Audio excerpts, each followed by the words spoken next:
Good morning, everyone. This is Vulnerabilities of Wireless Water Meter Networks, and your speaker is John McNabb. Okay, thank you.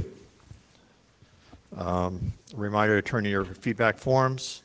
Some background. I come to this talk from a water department perspective, 13 years running a local water department in New England. I've been writing journal articles on water infrastructure for the New England Water Works Association Journal. I also worked for an environmental agency in Massachusetts and a Clean Water Action for 10 years. And I've been an IT pro for 6 years, a researcher for 2, and I'm totally independent researcher, do it in my spare time when I'm not doing tech support for my home business. I gave a talk last year at DEF CON on cyber terrorism and the security of the national drinking water infrastructure. That was featured in the March 2011 Hacker Japan is their cover story. I gave a talk at ShmooCon, sort of a work in progress, getting ready for this talk on hacking smart water meters. And I just heard before I came here that my white paper in a revised form that I submitted to Black Hat will be appearing after I revise it in the book Weapons of Mass Destruction and Terrorism, 2nd edition, and most likely also in the New England Water Works Association Journal. So I seem to be one of the few people looking at cyber issues for the water infrastructure. So I tend to keep at that for a while, as long as I can.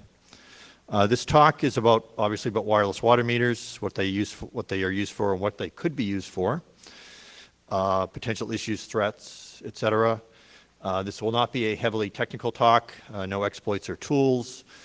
But again, the need for this talk is that there's a lot of talk and attention on the electric smart grid, but not so much on the water smart grid, which this is a part of. And again, I come at this from a water-centric position, from the big picture, looking at what does a water department use them for, what could it use them for, what could other people use them for, what's the development of the technology, and where do we go from there. So it's a little different talk, perhaps, than the other more technical talks you see at Black Hat. Brief introductory issues about the importance of water. This is covered in about 15 pages in my white paper. I wanted to spend most of the talk talking actually about water meters, but without reading everything on the slide, water is a critical infrastructure defined by U.S. law. It's obviously essential for life, for business, for public health, for living. And it basically supports every other critical infrastructure that we have in the country. There's about 17 listed in the federal law. It's a global industry. It's big money. There's a lot of interest internationally by private companies to take over public water companies because there's money in water. If you buy a water company, you're assured of a steady income because people are always going to be buying water, is usually how it goes. Water has been a source of conflict throughout human history, and no surprise, Al-Qaeda years ago, but repeatedly has threatened to poison the U.S. water supply. Fortunately, they haven't shown the capability to do that, but there have been indications that they've been working on it. And finally, we may not need an Al-Qaeda or anyone to attack our water infrastructure. It's in bad shape. It's got a D- from the American Society of Civil Engineers because it's decaying. There are 100-year-old pipes. There are aged water systems, water treatment plants that are needed repair, and the money just isn't there yet to do the needed maintenance and repair. Water meters are important for that, of course, because that's your cash register. The water bill that everyone gets is based upon the present reading of your water meter and the previous reading, which is usage or consumption. Water utilities in the U.S. collect around $40 billion a year, mostly from the information from water meters, but many of them also will give fixed fees for various things as well, and some don't have water meters. The U.S. is heavily water metered as opposed to Europe and other parts of the world which aren't, and which will charge a fixture fee or a flat rate for the use of water. Having a water meter and charging for consumption is the most effective way to actually charge people and recover the money that it takes to actually produce the water. so the proper operation of the water meter obviously is important to pay for the continued day-to-day operation of the water department, but also to provide hopefully for the need and maintenance and upgrade of the systems that we just heard is behind schedule. But what could go wrong? For example, in Brockton, a town near me, an audit found that most of the meters were 15 years or older. Most of the water bills were not based upon readings, but were based upon estimated readings that turned out to be grossly wrong.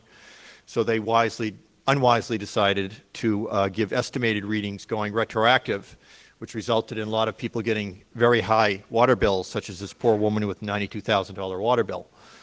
And as you might imagine, that created quite a ruckus in the community, which called for the audit, which found out that not only were a lot of the meters old, but the billing staff didn't really know how to use them. They weren't reading them properly, they weren't putting the information in properly, et cetera. So there's a continuing struggle in Brockton to come up with the money to actually get new meters, train people, upgrade the billing system. That's just to give you a picture of what could go wrong outside of any hackers or other parties being involved. A lot of water departments don't manage them properly anyway. Also, as they get old, sediment, which is a polite word for solid matter in the water supply that isn't taken out by the treatment process, which could be anything. Could be sand, could be organic matter, could be pieces of branches, wood, leaves, whatever. No matter how good your treatment process is, you're going to have something left over. And that's going to, over time, build up in the water pipes and clog the water meters. And I'll get into the mechanisms of water meters so you see for most water meters how that can cause a problem. There's also meter tampering for money.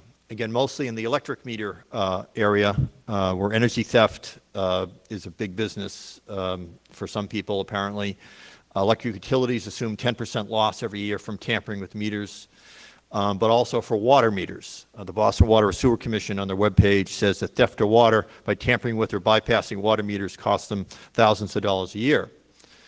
And this is just with regular, good old-fashioned water meters that are mechanical, as far as we know. Water meter. Okay, I'm not going to read everything on the slide, but the three core parts of a water meter, that's your traditional good old-fashioned water meter that's mechanical. And in the U.S., most of them are positive displacement water meters, which and use a nutating disc, which as it moves around, it counts how many times it moves around, and there's and the engineers figured out how much water would be going through the meter for every time it cycles, and that's what turns the dials on the register, which I'll get to in a minute, and counts up the amount of water that's been used. So there's a lot of different types of water meters. Displacement are ones that are the most vulnerable to the sediment buildup that I talked about earlier. Ultrasonic and electronic flow meters are less susceptible because they don't clog. They use electromagnetic forces to detect the flow of water. The diagram on the bottom right is a combined displacement meter, because some types of displacement mechanisms are better in high flows, some are better in low flows, and that basically covers both situations. Now the register, of course, is very important. This is what records the data. So talking in IT terms, the water meter is a data collection device. Now it's data until it's turned into information. So the principal data is on the dial there, the odometer type of thing, is what's gone through the meter. And it's going to be showing everything that's gone through the meter since the meter was installed or until someone had set the odometer to 0. But in most cases, the water department puts the meter in and it runs until it breaks or they upgrade it or something else happens. So the register shows the total volume of water going through since it was installed or zeroed out. And so what you're concerned about is the interval reading between the present reading, whenever that is, which is presumably at the time of the meter reading period, which in most cases is quarterly, in some cases monthly. And so it's the present reading and the previous reading. And again, most water departments do quarterly reads with people walking around. I'll get to that. Some do monthly. And as we'll find out later, when you get to the new technology, you can do it almost anytime you want. But at the moment, you don't get much information from the old-fashioned reads because it's, once a month.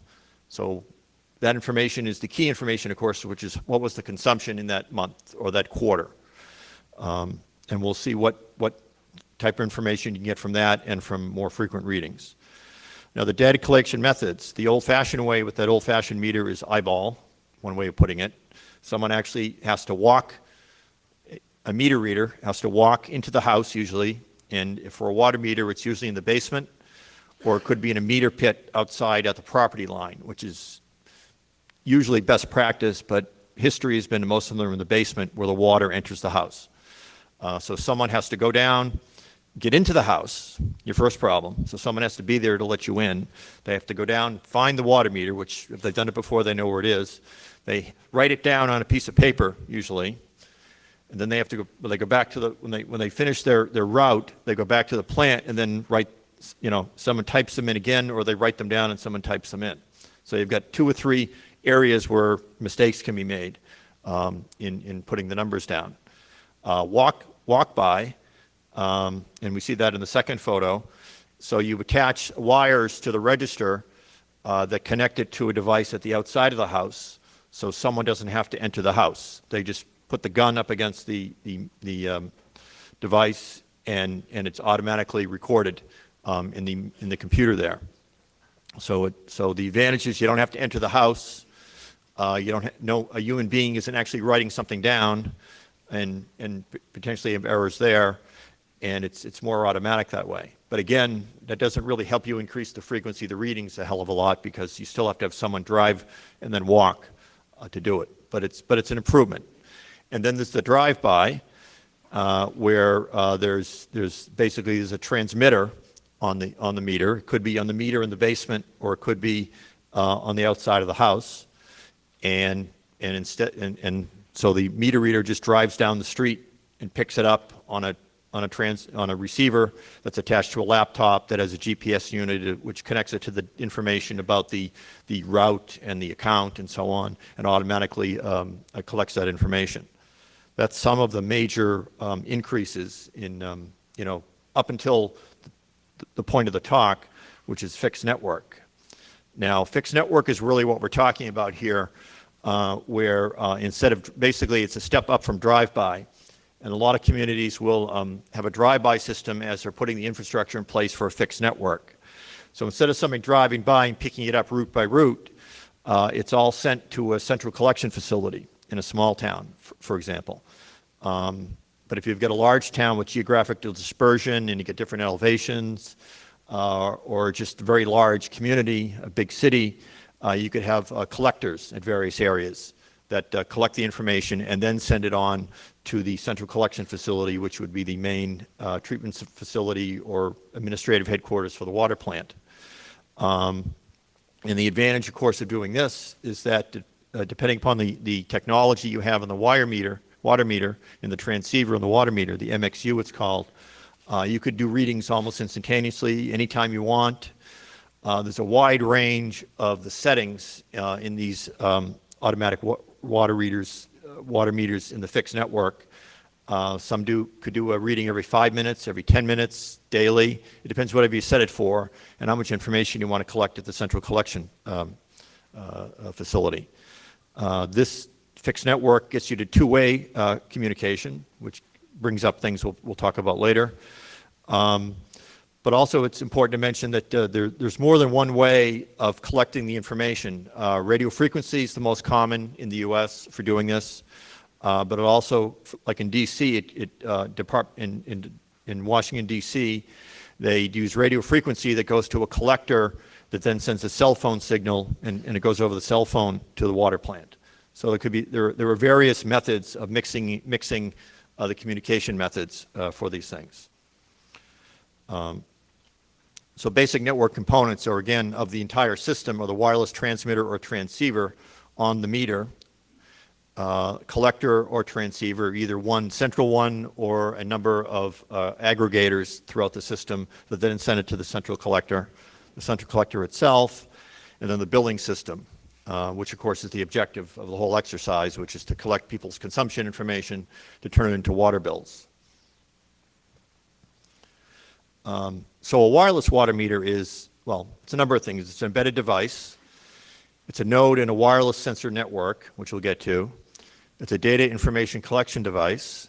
Now we have an electronic cash register, as opposed to that old cash register in the earlier photo. Here we have a modern electric device.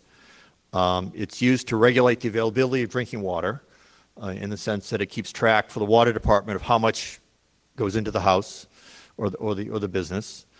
It can be used to conserve water or to keep track of water to better conserve water. I'll get to that. And could it be Big Brother? That's one of the concerns that we'll mention. So types of water meters. There's many different types. There's no standards that are enforced. There's 25 or so manufacturers. Itron's one of the biggest, Neptune, Census, Datamatic, Hexagram, Master Meter, some of the ones there. Those are just the ones that are big enough market share to show on this pie chart. As I mentioned, they use different transmission methods: phone lines, cable, power lines, radio frequency, combination of those. And so the chart on the bottom right gives you an idea of the increase in the number of units that use each of the technologies. Again, radio is by far the most frequent use of this, which is what we'll focus on later.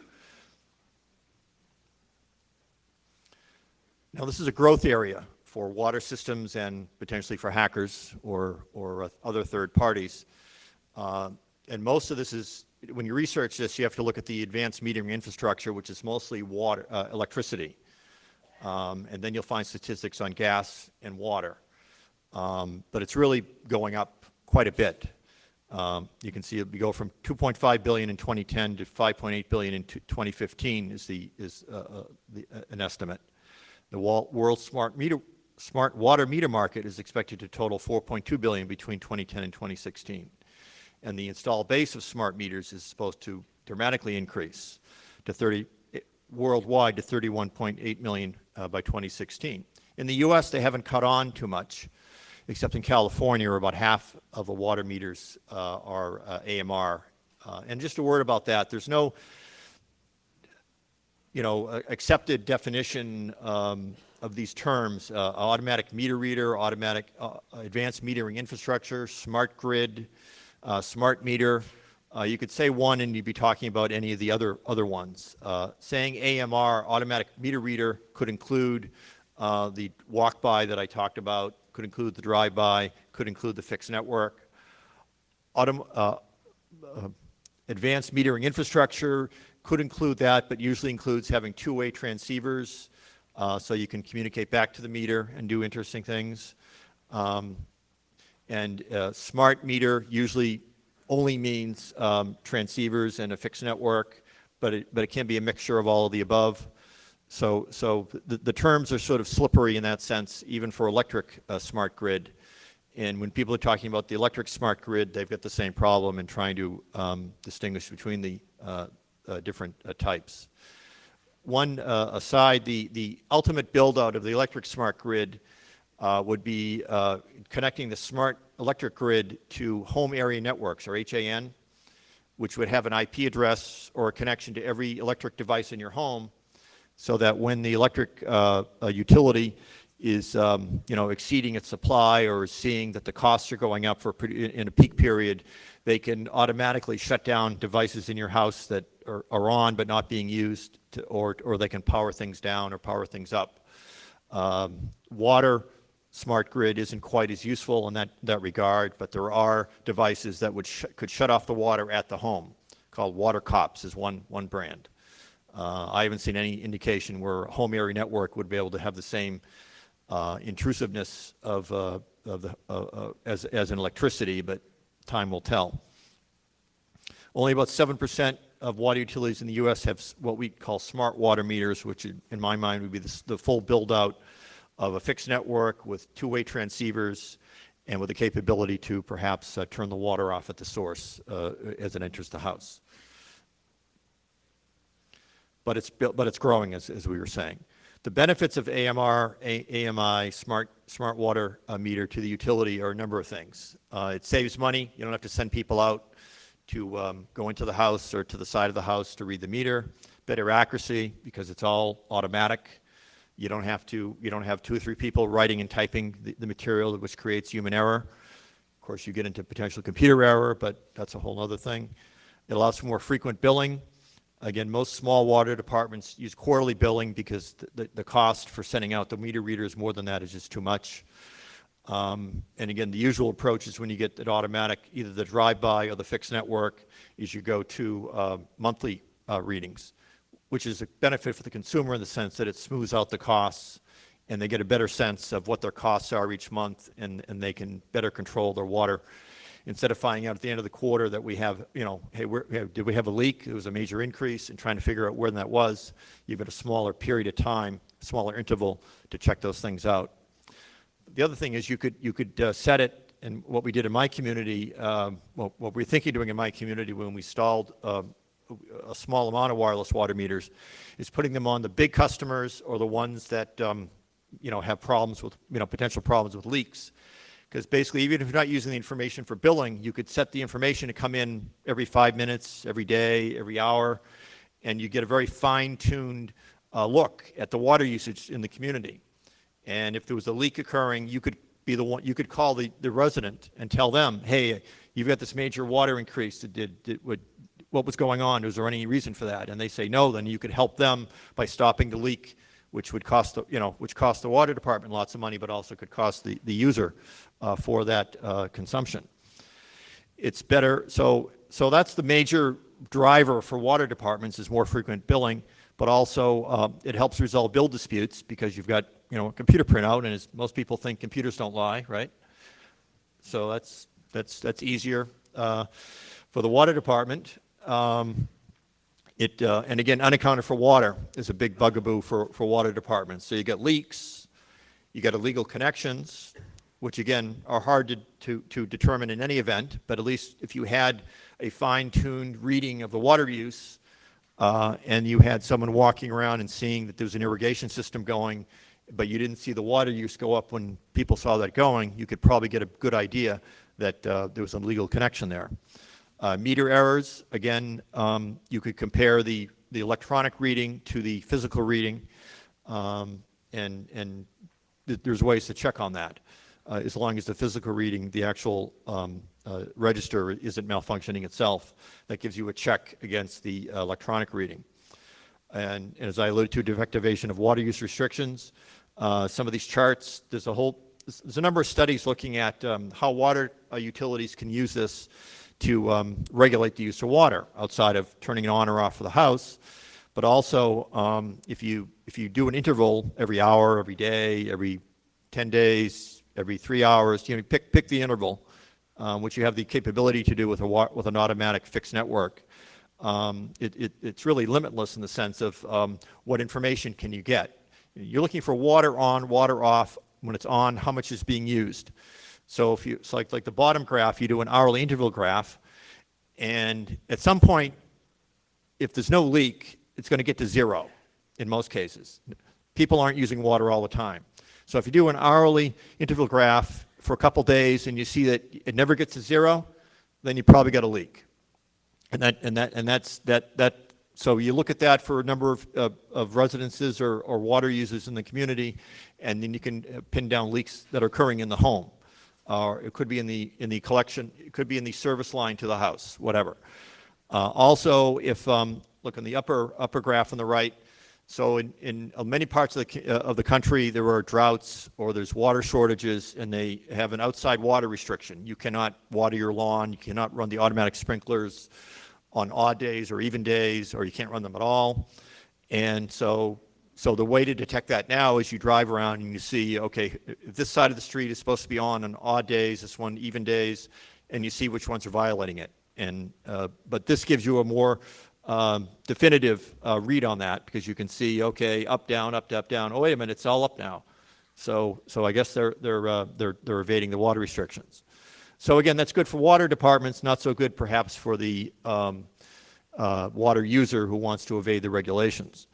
And then finally, and very importantly, especially in California, which has a state mandate to all the cities and towns and the counties to reduce water consumption, it is a way of keeping track of your water use and the water use in the community, but also to promote conservation, but also to enforce conservation, which is why some people obviously may have a problem with the water department having so much information. But we got to remember the meter read is not just a meter read. So we've gone beyond where someone comes around once every 3 months or every month and reads the meter and gets one number, and that is used for the water bill. So what is a meter read now with a smart grid? It's part of the billing record, obviously. That's obviously the most important thing. It's leak loss. So it's not only the individual home, but it's also the entire community. You look at, you've got a master meter at the water department plant, that records how much is actually being sent out to distribution. Then you compare that to the total of what's being recorded as consumption in that period of time in the community. And if you find that the numbers are very different, then you've got a leak, or you've got a lot of leaks, or you've got a lot of illegal connections, or all of the above. So this again gives you in the aggregate more control over trying to understand that and answer that question. But also, if you're trying to plan pumping of your water and running your treatment plant, if it isn't run 24 hours a day, or you have different parts of the city that are different, they're called pressure zones, because of their elevation, they're separated, and you want to fine tune your costs and your availability of water. Well, now with this information, you can determine that, hey, this part of town is using 10% more than these other similar sections of the same size, and you can plan accordingly, or when the peak is going to be. So it's a better planning mechanism for the water departments in that way. Obviously, and then also for water conservation, feedback to consumer, so you can tell people. The electric companies have been doing this for a while with just your electric bill, and they'll be able to do more as they get into the smart grid. But water departments can get in that action too, with water conservation being more and more important in most parts of the country. And then this came from a California document where the hammer is really down on the counties and the cities and towns to reduce water use by 20% by 2020, which is really hard. So that's why about half of water utilities in California have some sort of smart meter, and the rest of them are planning to have it in the next few years. But a water automatic meter reader, AMI smart reader, is also a wireless sensor network, which is very interesting. There's a large body of literature on wireless sensor networks that are used for a variety of purposes, but the definition describes wireless water meters: resource-constrained sensor nodes with sensing and processing. The major elements are a sensor node and the base station. So we have sensor nodes, which are all the water meters, and the base station, which is the aggregator, the central aggregator. But then we come into so we compare the inherent vulnerabilities of a wireless sensor network with wireless water meters that we discussed, and it's the same problem. We're talking about the same thing. You've got a wireless medium, which can be intercepted, unintended operation. So even though it's inside someone's house or in a meter pit, no one for the water utility is watching it all the time. And they're not really checking on it that often now because it's automatic. Random topology, you can't really plan now, we want to have it in a grid with a certain topology because it's wherever the houses are or wherever the customers are. And it's hard to protect against insider attacks, which would be someone at the water plant, but also someone who's got one in their house who can maybe use it to get entry to the entire network. They have low power processors. They use low energy. Again, there are batteries that have large capacities, between 5 and 20 years is what I find. And actually they're ones that, why can't you just plug it into the AC? There are some that do that, but you can't always plan on that because of the location of the meter. It doesn't always make that possible. There's actually a new type of meter that comes out now that reduces its electric use to the ultimate minimum and supplements the rest through a connection to AC power. And then small memory. They've got very small EEPROMs in most of these that I'll get to. So you've got a combination of small resources in this unit that's out there somewhere that you don't have much control over. So what could go wrong, right? So again, looking at the literature on wireless sensor networks that aren't explicitly just wireless water meters. This looks like a taxonomy of every kind of wireless attack or almost any sort of attack in a network is what I see. They just itemize active versus passive attacks. Outsider versus insider. Moat class meaning from one of the nodes versus a laptop class, meaning you're out there with a laptop and you're connecting. Interruption, interception, modification, and replay attacks, which in the electric grid they found there wasn't, I think in Guardians in their Zigbee project found that Zigbee 2.4 gigahertz processors, transceivers that are used for a lot of home area networks and for controlling a lot of physical infrastructure don't protect against replay attacks, or they didn't when Josh did the study a few years ago. And a lot of the wireless sensor networks and wireless water meters are the same. They're susceptible to all these types of attacks.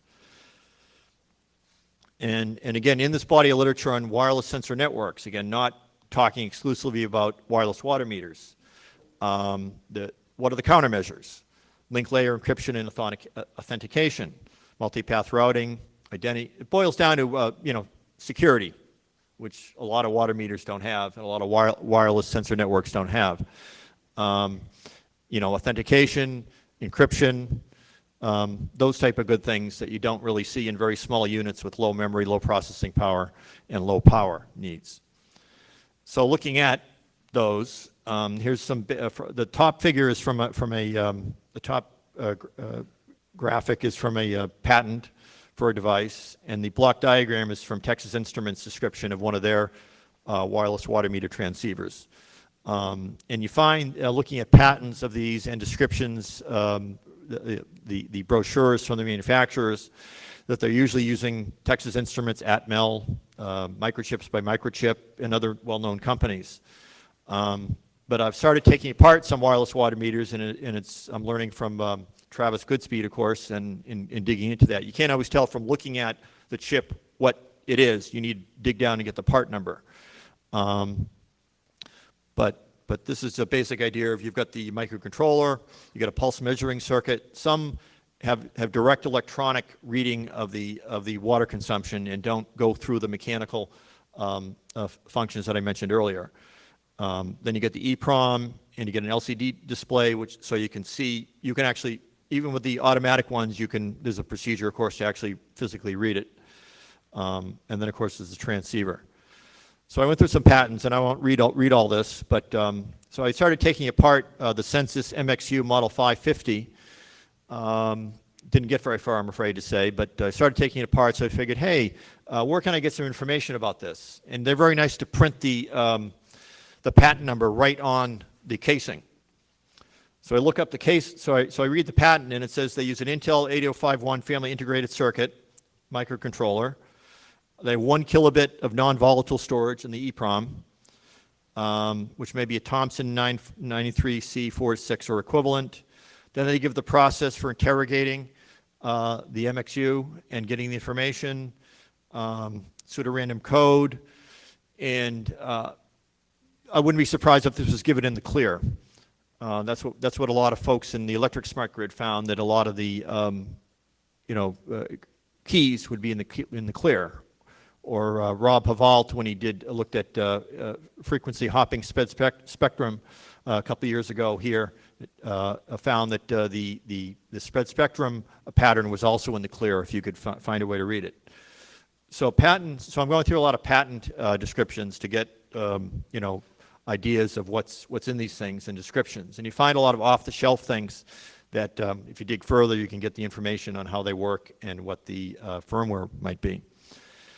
Now, radio frequencies, this is why it's harder to sniff or dissect wireless water meters in the U.S. than it does for the electric meters or the Zigbee, is that almost all of them are 902 to 928 megahertz. And most of the work going on in the hacker community and security community looking at smart grid is in 2.4 gigahertz. So part of my challenge in trying to figure out how to sniff these is building something and finding out what's already been built for 900 megahertz, and I'll get to that. So 900 megahertz, my water meter in my basement is a Neptune meter. It transmits every 14 seconds. Doesn't mean you have to receive every 14 seconds, but it means it's sending something out. It might just be a keep alive, but it's sending something out. I'm still digging to get the frame information and what's in there. It has 50 transmitter channels. There's no encryption, and in the description it says that their security method is frequency hopping sped spectrum, which is described. It's a layer 1 method of transmission where there's a set pattern, and there's a number, I think it's 70 standard patterns that can be used for breaking the signal up and sending it in different parts of the frequency range. And again, this first was developed during World War II as a security method, and as we're increasingly find out, it's not a good security method. Although the advantage is that you can reduce problems from overlapping with, say, cell phones or microwaves or other, technologies that are used at the same frequency, and it allows it to be more effective that way. So getting to why would someone, not us of course, but why would anybody hack into water meters? So obviously if you've got a water meter and you can figure this out, you could reduce your water bill. Or you could be evil and increase someone else's water bill. You could steal water. Again, if you could evade that detection I showed earlier for someone evading the water restrictions, then you could get away with watering your lawn even though you weren't allowed to. Or you could just reduce your water bill maybe in amount, percentage that wasn't going to be detected easily. And if enough people did that, then the water department would have a problem. But a lot of people could save money. So you're stealing water and, of course, stealing money. Evading water restrictions. I think that's going to be very popularly used for this if people build a device to do this. Surveillance of human activity in the home. I was surprised to learn there's a great deal of activity out there for surveillance. I forget the exact term. So it's remote sensing of human activity or something like that. And I'll be getting to that earlier, a little later for water use. But there are researchers across the country looking at it for water use, gas use, electric use. They're fascinated, and these aren't NSA or CIA funded as far as I can tell, but there are researchers out there trying to find out, how can I find out what you're doing in your home without actually going into it?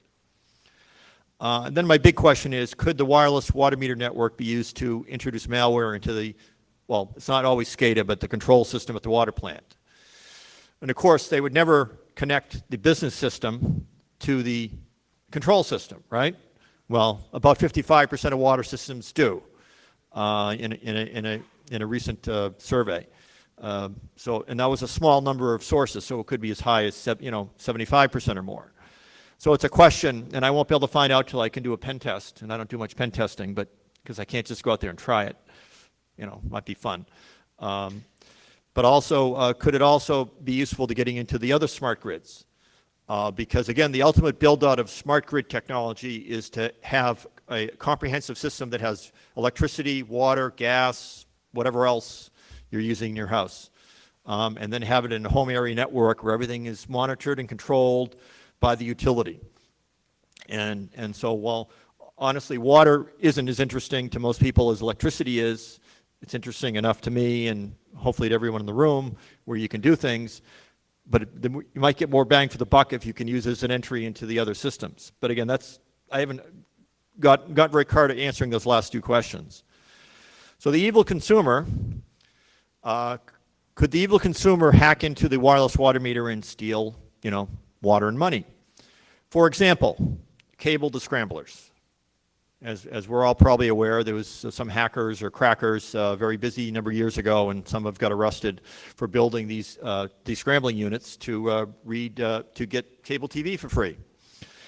And I found out through research that in China anyway, there were people being arrested for building similar devices to steal electricity through their smart grid, or wireless electric meters.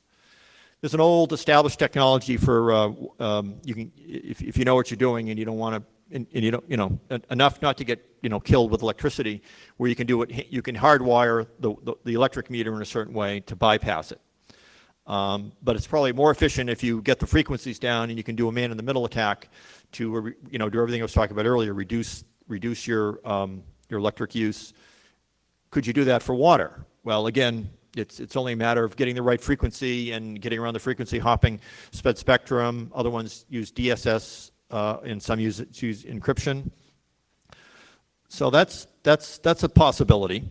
I haven't heard of anybody doing that yet. There's some hurdles still have to be overcome for be able to at least sniff it, let alone do a man-in-the-middle attack. But that's a possibility out there. The evil insider. Now, insider threats to critical infrastructure is being highlighted recently by Department of Homeland Security as being a serious threat. This is a report, the insider threat to critical infrastructure, that came out in 2008. This has been more recent stuff that's come out in the news, and some advisories from DHS. And it's a realistic concern for the water department as a whole, the electric utility as a whole, the sewage facility as a whole. So it's there have been indications that Al-Qaeda or other terrorists have tried to recruit people that work at water plants or sewage plants or electric facilities. And the one example in the wastewater industry is in 2000, a disgruntled former consultant at the Maroochy, Australia sewage treatment facility got on his laptop, told the wireless network that the laptop was a node in the network, and told all the pumping stations to turn on, and he dumped 800,000 liters of sewage into the waterways. That's as close as I can get for an example of an evil insider in a wireless water network. I can't really think of an opportunity for a insider, someone working at the water plant, to use the wireless water meter network. It's more efficient for them just to do something at the plant. But however, if you're trying to actually get into, I suppose, the wireless water network, you do the mode attack that we talked about earlier, and being a node on the network, you could then try some of those attacks on the entire network, perhaps. But I don't know how useful that is. It's probably more useful to get your laptop and get a man-in-the-middle device and then try something else. Terrorist is the other potential threat. So what could a terrorist do? If they're trying to attack, shut down, or poison a water supply, they could perhaps use it to get their own database of the water usage and build a hydraulic map of the system, maybe. More likely is in areas where there's a water cop attached at all of the houses or water connections, so they could go around and turn all the water off, and then upgrade the firmware so you couldn't turn it on. That would be bad. But that, of course, conflicts with the terrorist objective that some of them say they have to poison the water. But again, it might be useful for them as part of an overall attack. So these are, reasons for water utilities to secure these systems more than they might otherwise consider. And the smart grid is very wormable. I don't know if that's a word. But Thanasis Giannetsos, I don't know if I pronounced that right. He's giving a talk a couple sessions later in another track on similar issues, actually, on wireless sensor networks. But at Black Hat Spain 2010, he demonstrated the Census attack tool, which, as far as I can tell, was 2.4 gigahertz. He's got his own hardware and software that he wrote up, where he was able to demonstrate a worm attack and sort of basically demonstrate a lot of those attacks that I mentioned earlier on a wireless sensor network. So part of my future plans is to get that software and see if I can adapt it to 900 megahertz. And then IOActive, Mike Davis gave a talk here in 2009 about a worm attack on an electric grid. And of course, he didn't use a real electric grid. They set up a simulation. And the picture on the bottom is sort of halfway through the simulation. It's on YouTube, where you can see it from all green, You know, they're all owned by the electric system at that point, and then the red increasingly creeps up and takes over, you know, all the nodes. And that's because for the electric grid anyway, there doesn't appear to be any authentication to prevent firmware updates from someone who's not supposed to do it. So in a mesh system especially, you send out a worm to upgrade the firmware, upgrade quote unquote, and then part of that is to, you know, keep going and upgrade the next one, and of course tell it not to allow anyone to then you put the authentication in for yourself as the hacker, as the attacker, and tell it not to let anyone else upgrade it. So that'd be a very serious disruption, obviously, for a city or anywhere if you could send a worm out and shut down all the electricity. In my talk last year at DEF CON on the security threats to the national drinking water infrastructure, an important issue is interdependencies. And I don't know, I ran a water department in New England, which had a emergency generator. And if you're in New England, you've got an emergency generator for anything that needs to run all the time. But I find in many parts of the country, water departments don't necessarily have emergency generators, which is very strange to me. And since 9/11, there's been and it's in my white paper, there's been a more attention, hopefully, to security for water systems. And so there's an interagency task force, something or other, that's been looking at this nationally, working with the water industry and the different associations that represent water departments. And part of the report that came out end of last year was that you know, maybe a significant portion of them, maybe 75, 80% of them now have emergency generators. And I just have to shake my head saying, my God, you know, it's a water plant. So obviously, if you shut off the electricity, in most areas, many areas of the country, you're shutting off the water, you're shutting off the sewer, you're shutting off emergency services. You know, so that's really, if you're an attacker, that's where the biggest bang for the buck is.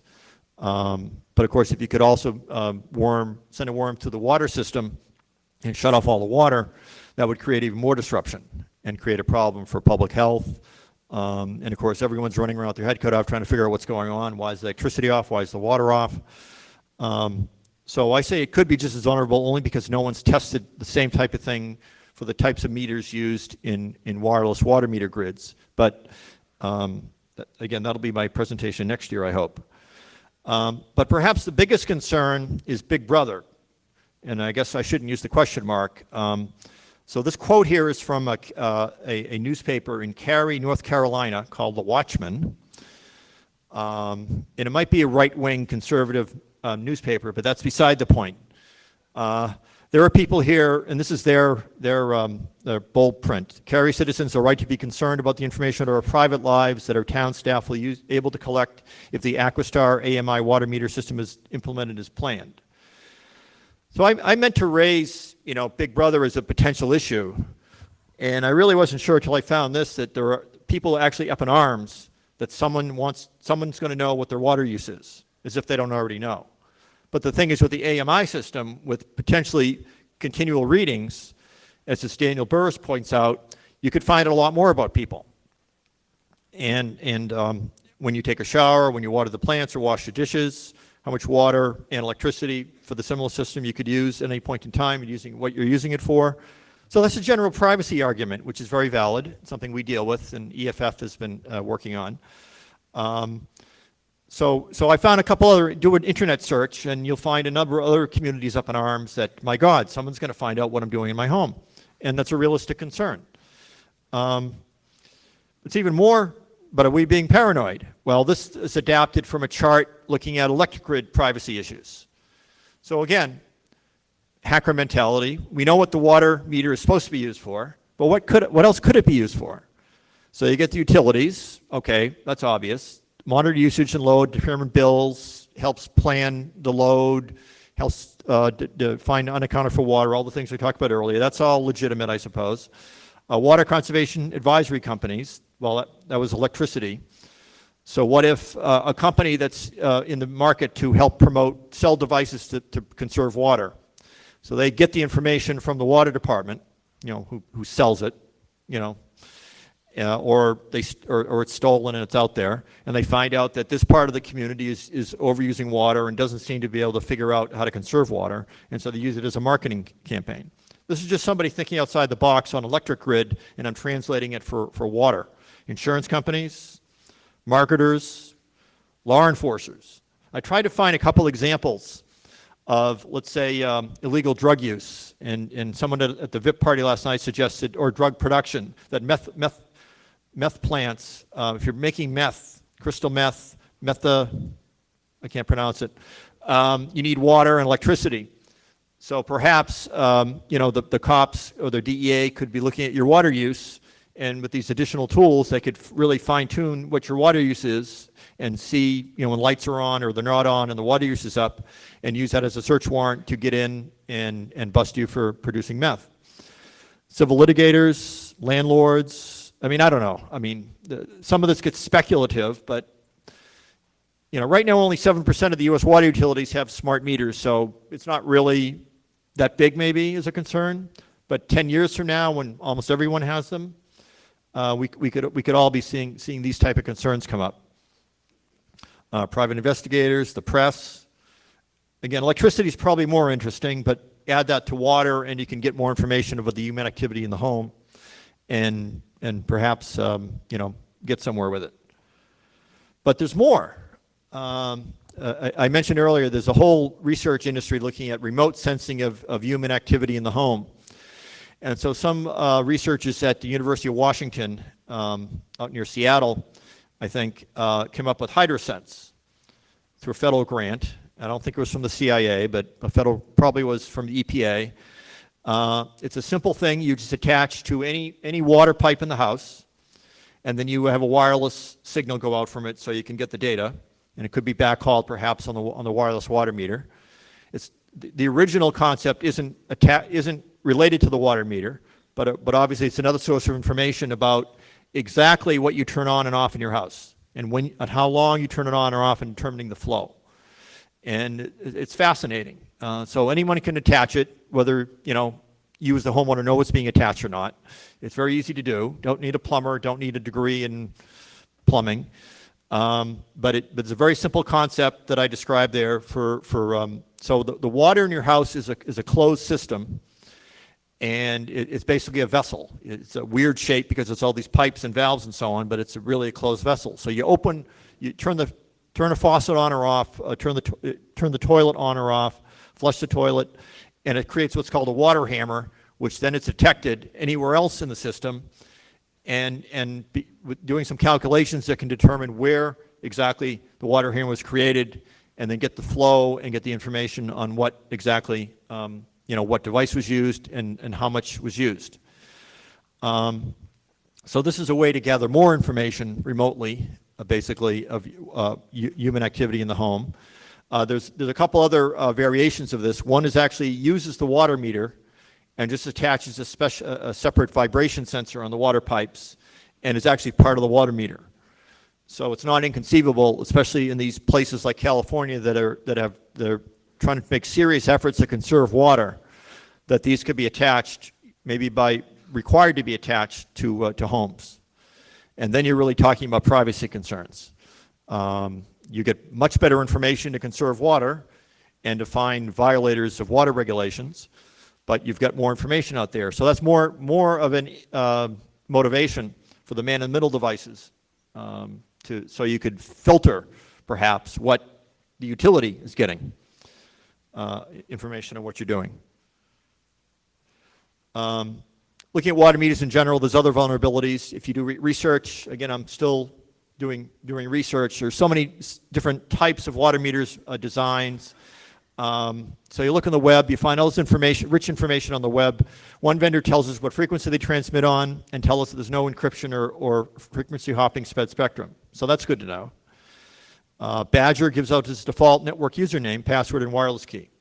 So, I should try to sniff that first if I can get a 900 megahertz system working. Transceivers can be purchased on eBay. I've got a couple that I'm taking apart.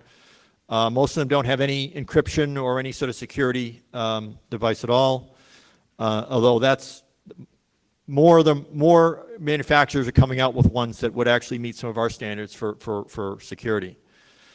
For example, one manufacturer calls third generation electronic water meters, and here's a description, here's a graphic that don't need batteries. That was the one I talked about that reduces the electric use to a minimum and then takes the refs off AC.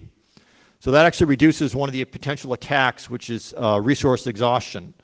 So one way you could wipe out the water meters in a system, this is in the general literature on wireless sensor networks, is you just keep sending hello signals or ACKs or something to just use up its battery. So this is a way of not having that vulnerability because it uses the least amount of electricity necessary to actually read, to get the reading, and then it takes that from AC power. But again, there aren't many of these out here. And it comes all built in with the electronic reading of the water use and the transceiver. So there's less, add-on, which you get in the early generations of water meters. And there are ones coming out now with AES 128 or 256-bit encryption. Interesting to find out, whether they transmit the key in the clear and how that works. So there's more ways to go on that for me. But there are ways to sniff frequency hopping sped spectrum transceivers, again, that I looked at. It's ShmooCon 2011, Atlas Cutaway and Q from InGuardians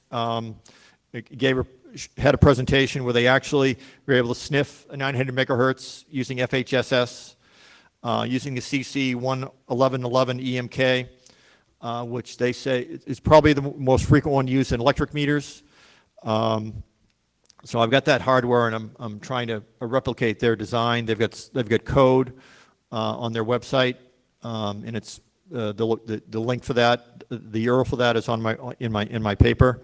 Rob Havalt, who I corresponded with, used the USRP, the Universal Software Radio Peripheral, and the GNU radio. What he did is he told me is he listened on all frequencies at the same time, listened for the management frame that gave him the sequence for the frequency hopping, and then with some software he wrote, he fed that back in and was able to read the whole signal. So I haven't sprung for a $1,500 USRP2 yet. Which is how he did it. And that may not be the easiest way for a cracker or an evil third party to get into this thing, but it's a way to start figuring it out. Okay, and I was hoping to talk about how I actually sniffed a water meter, and I haven't been able to do that. I ran out of time. It's harder than I thought it was going to be. Surprise. I tried the Atmel. There you go. The Atmel RZ600, because it was advertised as being able to have a sniffer, and there was software. There wasn't. And as it turns out, the firmware may not be able to even support this.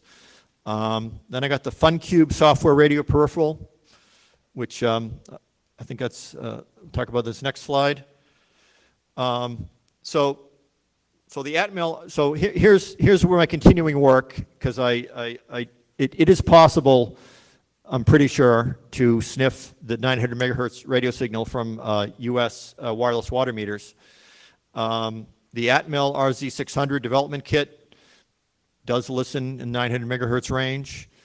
It didn't work right out of the box. I had to email their help desk a few times to actually get the firmware so I could run it on my XP machine. Someone else wrote a bridge program, they said, so you could use it with Wireshark. I haven't got that working yet either.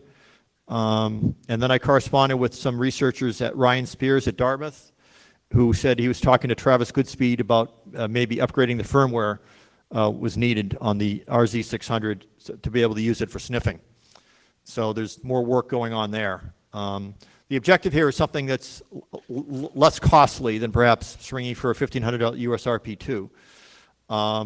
Then there's the Texas Instruments CC 1111 868 to 915 megahertz evaluation module kit, which Atlas Cutaway and Q used. That's only like $50.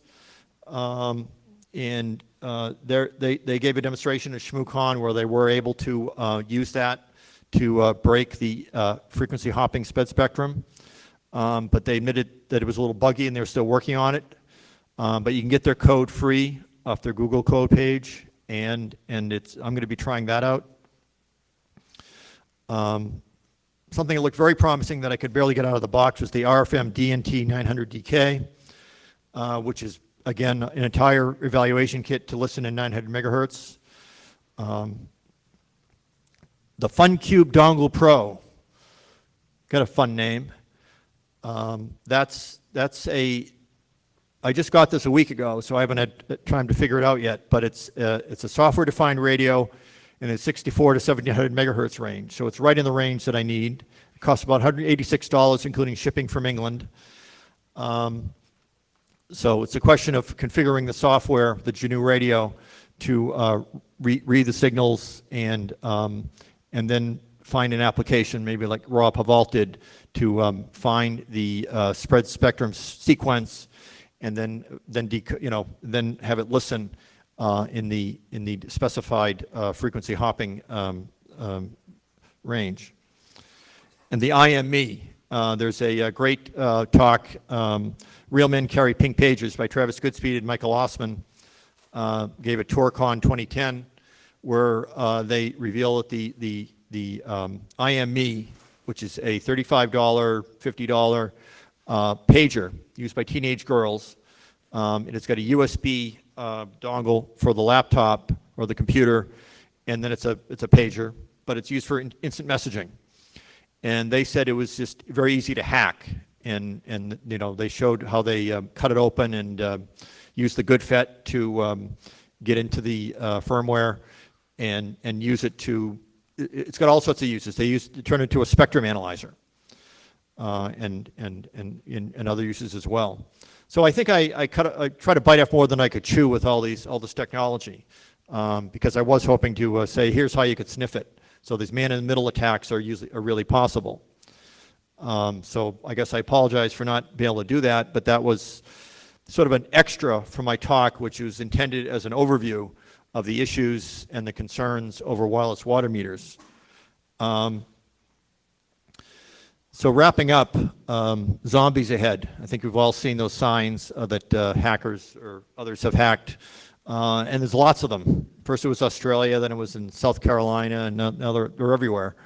And that's an example of hacking a SCADA system, a type of control system. Sort of easier than your usual water system, I suppose, but it's an example.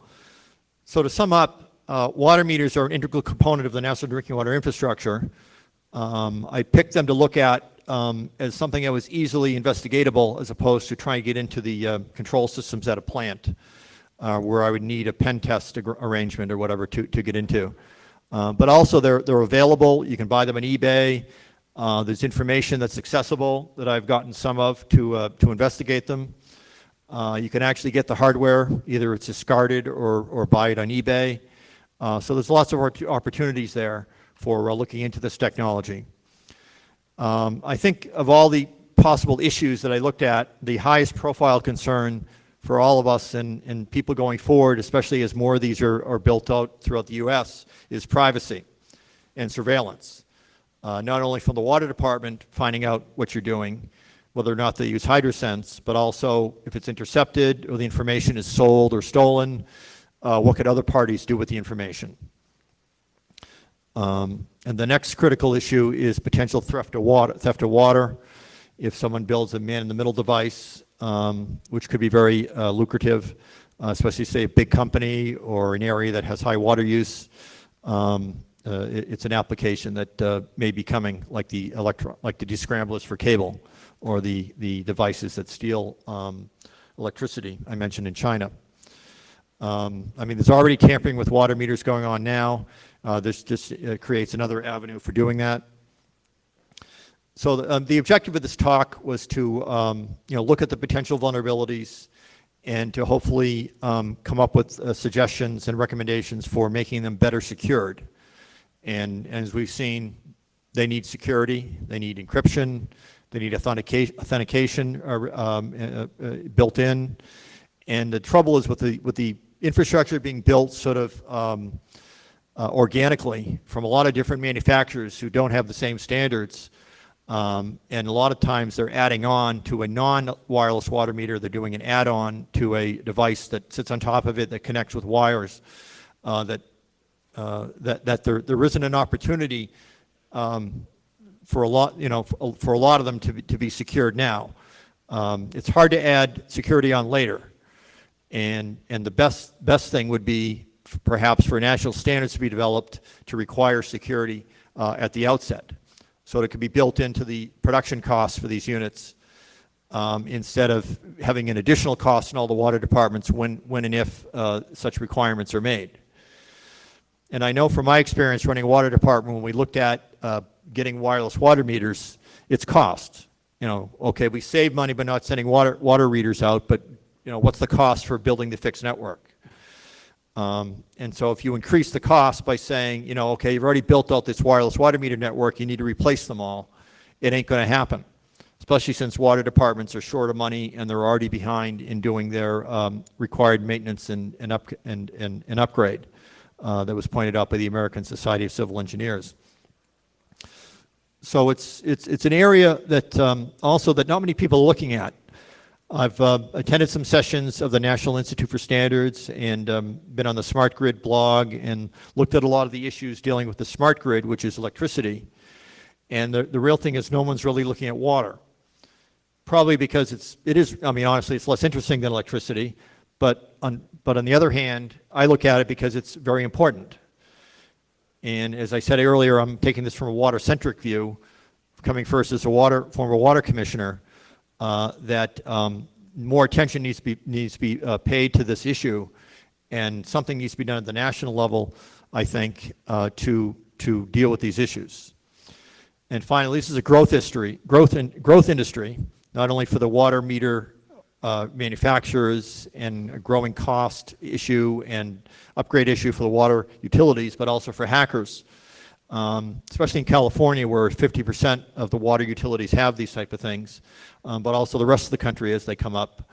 We'll be running into more of these things. And it's important that, that we develop the capability to find out the vulnerabilities and then hopefully come up with the ways to deal with them. I want to thank Mark Mafreet, Rob Haval, Travis Goodspeed. They all sent me information and helped me get through parts of my research. Most of what they told me is in the white paper, which is in your CD. I want to thank Atlas Cutaway and Q for their presentation on ShmooCon that I'm hoping to work on and develop some more. And Bob Johnson, again, this is in my white paper, not in the talk, but he is he's keeping an archive of the National Department of Homeland Security daily infrastructure update reports, which is very useful for me in trying to get an idea of how insecure is the national water industry, the national water infrastructure. The short story is that it's insecure. On the other hand, it's hard to attack, as you'll see if you look at the white paper, because the water infrastructure is fragmented.